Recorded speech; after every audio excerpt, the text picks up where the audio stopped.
आज आपण सोडवणार आहोत जीसीसी टीबीसी इंग्लिश मराठी आणि हिंदी 40 WPM चे स्टेटमेंट कशा प्रकारे आपल्याला सोडवायचे आहे। तर बघा जीसीसी टीबीसी इंग्लिश 40 WPM मध्ये आपल्याला 40 चं स्टेटमेंट सोडवण्यासाठी आपल्याला इथे 20 मिनिटांचा इथे टायमिंग दिलेला आहे।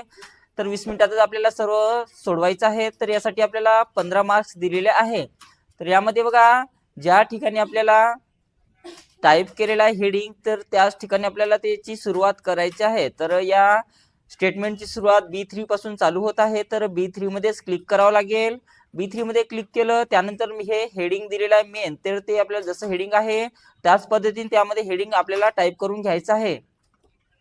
कॅप्स लॉक चालू केले तरी चालेल।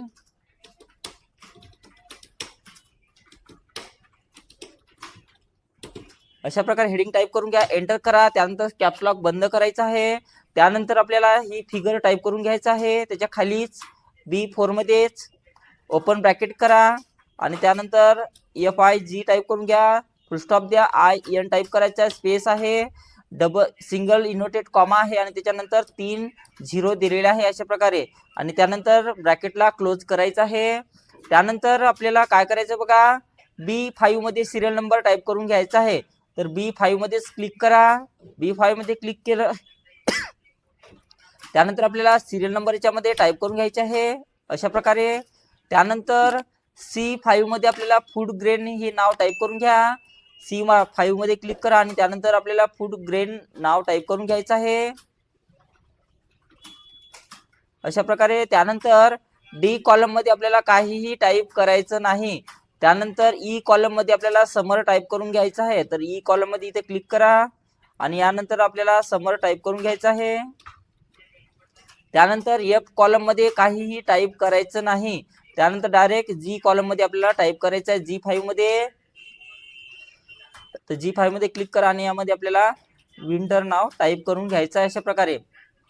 त्यानंतर आपल्याला एप्रिल मे नोव्हेंबर डिसेंबर हे कशामध्ये आहे बघा, तर E6 मध्ये आहे। तर कॉलमचा E घ्या, रोचा इकडून 6 घ्यायचा या ठिकाणी। E6 मध्ये आपल्याला एप्रिल टाइप करून घ्या। त्यानंतर एक टॅब देऊन पुढे जायचं आहे किंवा तुम्ही मॅन्युअली अशा प्रकारे पुढे किंवा मागे जाऊ शकता। त्यानंतर आपल्याला मे टाइप करून घ्यायचं आहे। त्यानंतर आपल्याला नोव्हेंबर टाइप करून घ्या। त्यानंतर आपल्याला डिसेंबर टाइप करून घ्यायचं आहे। ठीक आहे, अशा प्रकारे इथपर्यंत टाइप करून घ्यायचं आहे। एवढं टाइप झाल्यानंतर आपल्याला थोडंसं याला वेगवेगळं केलं तरी चालेल। थोडंसं याची विथ थोडीशी अशा प्रकारे वाढवून घेतली तरी चालेल। कॉलम C ला सिलेक्शन करा आणि अशा प्रकारे त्याची विथ वाढवून घ्या। सुरुवातीला वाढवली तरी चालेल किंवा नंतर वाढवली तरी चालेल अशा प्रकारे। आणि शेवटचे चारही कॉलम्सला सिलेक्शन करून घ्या आणि अशा प्रकारे त्याची विथ वाढवून घ्यायची आहे। तुम्ही आताही त्याला ऍडजस्ट करून घेतलं तरी चालेल। सुरुवातीला केलं तर तुम्हाला ते समजेल कशामध्ये काय टाइप आपल्याला करायचं आहे। इथपर्यंत झालं। त्यानंतर आपल्याला B7 मध्ये क्लिक करायचं आहे। बघा याच्यात मी B7 मध्येच दिलेला आहे 1 ते 8 पर्यंतची संख्या टाइप करून घ्यायची आहे। तर B7 मध्ये 1 करा, त्यानंतर 2, त्यानंतर 3 अशा प्रकारे तुम्ही टाइप करू शकता किंवा डायरेक्ट फॉर्म्युला लावून सुद्धा तुम्ही 1 ते 8 पर्यंत संख्या घेऊ शकता। कशाही प्रकारे घेतले तरी चालेल, 1 ते 8 पर्यंत संख्या घ्या। त्यानंतर फूड ग्रेन मध्ये जे काय आपल्याला हेडिंग दिलेले आहे हे नाव ते आपल्याला जसं आहे त्याच पद्धतीने टाइप करायचं आहे। तर यामध्ये आपल्याला अशा प्रकारे टाइप करा। त्यानंतर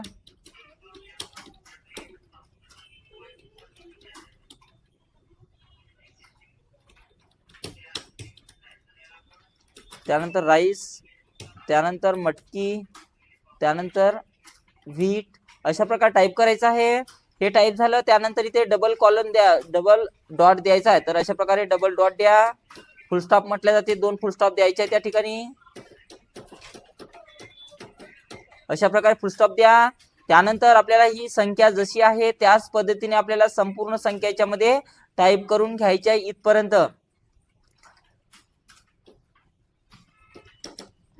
आता 2500 टाइप केल्यानंतर फुल स्टॉप आहे, त्यानंतर डबल डॉट आहे। तर तुम्ही फुल स्टॉप द्या आणि पुन्हा डबल झिरो द्यायचा आहे। तर अशाही प्रकारे तुम्ही टाइप करू शकता।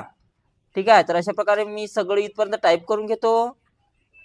तर बघा अशा प्रकारे मी संपूर्ण टाइप करून घेतलेला आहे। आता याला आपल्याला फॉर्मॅटिंग कशा प्रकारे द्यायची ते पाहायचं आहे। आता फॉर्मॅटिंग देते वेळेस आपल्याला काय करायचं बघा, जे मेन हेडिंग आहे B3 पासून तर S3 पर्यंत सिलेक्शन करून घ्यायचं अशा प्रकारे. B3 पासून तर S3 मध्येच आहे, तर B3 पासून S3 मध्ये क्लिक करा. त्यानंतर इथे अलाइनमेंटच्या ऑप्शन्स मध्ये जायचं आहे आणि त्यानंतर याला मर्ज अँड सेंटरवर क्लिक करायचं आहे. त्यानंतर हे दोन्ही अलाइनमेंट आपल्या सेंटर ठेवायचे आहे. त्यानंतर बोल्ड करा, त्याला अंडरलाईन करा, अशा प्रकारे त्याला ऍडजस्ट करायचं आहे. त्यानंतर B4 मध्ये B4 पासून तर H4 पर्यंत इथपर्यंत सिलेक्शन करून घ्या. सिलेक्शन केलं, अलाइनमेंटच्या ग्रुपमध्ये जायचं आहे. त्यानंतर मर्ज अँड सेंटरच्या इथे डाऊन एरोवर जा आणि त्याला मर्ज अक्रॉसवर क्लिक करायचं आहे. तर अशा प्रकारे मर्ज अक्रॉस करा. त्यानंतर याची अलाइनमेंट राईट ठेवायची आहे खालच्याची आणि वरच्याची अलाइनमेंट आपली सेंटर ठेवायची आहे. अशा प्रकारे याला ऍडजस्ट करायचं आहे. त्यानंतर सिरियल नंबर 5 आणि 6 मध्ये मर्ज केलेला आहे. बघा या ठिकाणी दाखवलेला आहे. B5 ते B6 मध्ये मर्ज केलेला आहे. तर B5 ते B6 मध्ये क्लिक करा. अलाइनमेंट मध्ये जायचं आहे. मर्ज अँड सेंटर करा. दोन्ही अलाइनमेंट याच्या सेंटर ठेवायचे आहे. त्याचप्रमाणे C आणि D एकत्रित आहे. C D 5 6 एकत्रित आहे. तर अशा प्रकारे याला सिलेक्शन करा. अलाइनमेंट मध्ये जायचं आहे. त्यानंतर याच्यातून आपल्याला मर्ज अँड सेंटरवर क्लिक करायचं आहे. त्यानंतर याची दोघांची अलाइनमेंट सेंटर ठेवा. त्यानंतर समरला E आणि F मध्ये एकत्रित करायचं आहे. बघा या ठिकाणी E आणि F एकत्रित आहे समर. तर E आणि F ला सिलेक्शन करा. मर्ज अँड सेंटरवर जायचं आहे आणि याच्यातून आपल्याला मर्ज अँड सेंटरवर क्लिक करायचं आहे आणि याच्या दोन्ही अलाइनमेंट आपल्याला सेंटर ठेवायचे आहे. त्यानंतर त्याचप्रमाणे G आणि S ला सुद्धा मर्ज अँड सेंटर करायचं आहे. तर अलाइनमेंटच्या ग्रुपमध्ये जा, मर्ज अँड सेंटर करायचं आहे. तर दोघांना सेंटर केलेलं आहे. त्यानंतर त्याच्या खाली जे काही नाव असेल एप्रिल, मे, नोव्हेंबर, डिसेंबर किंवा दुसरेही नाव असू शकते, तर त्याला सिलेक्शन करा. अलाइनमेंट मध्ये जायचं आहे आणि या दोघांनाही सेंटर अलाइनमेंट इथून द्यायची आहे. त्यानंतर सब हेडिंग जे दिलेलं आहे, सिरियल नंबर जे काय असेल त्याला अशा प्रकारे सिलेक्शन करून घ्या पूर्ण याला.